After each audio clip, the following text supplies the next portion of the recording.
విజయోస్తు విజయోస్తు శతవత్సరాంతం దిగ్విజయమంటుంది స్వర్ణ పతాకం క్షమయేవ జయతే సద్గుణోపేతం చంద్రన్న కీర్తికి శుభమస్తు నిత్యం.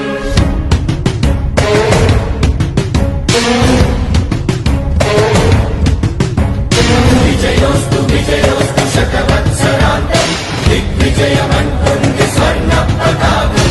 ఎగిరింది ఎగిరింది మన పసుపు జెండా కష్టాల కన్నీళ్లు తని చేరకుండా నిలిచింది నిలిచింది ఈ తెలుగు జెండా నవ్యాంధ్ర నిర్మాత చంద్రన్న అండ రైతు కుల బాంధవుడు శ్రామికుల సేవకుడు చంద్రన్న నాయకుడు వచ్చాడు అడుగో శ్రీజనుల రక్షకుడు స్వర్ణాంధ్ర సాధకుడు చంద్రన్న నాయకుడు వచ్చాడు అడుగో.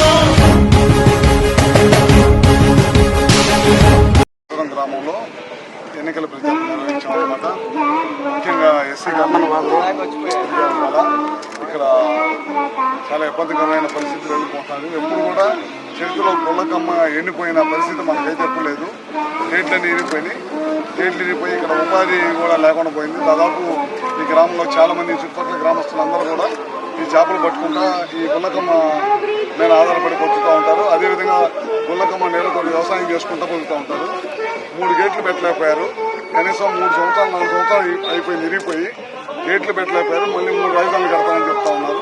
అదే కాకుండా చాలా పెద్ద ఎత్తున ఈ ప్రాంతంలో గేట్లు పెట్టుకుని నీళ్ళన్నీ బయటకు వెళ్ళబెట్టి నదిలో విపరీతంగా రోజుకి 100 టిప్పర్లు ఇసుకను దొంగతనం చేస్తా ఉన్నారు. మరి ఈ ప్రభుత్వం అధికారంలోకి వచ్చిన దగ్గర నుంచి సహజ వనరులు అన్ని కూడా దోపిడీ చేయడానికి తప్ప ప్రజలకి అరకొర డబ్బులు ఇచ్చి సహజ వనరులన్నీ దోపిడీ చేసి సర్వనాశనం వ్యవస్థలన్నీ కూడా సర్వనాశనం ఖచ్చితంగా జగన్మోహన్ రెడ్డి ఖచ్చితంగా 4 రోజుల్లో ప్రజలు బుద్ధి చెప్పడానికి సిద్ధంగా ఉన్నారని కూడా మీ అందరూ తెలియజేస్తారు.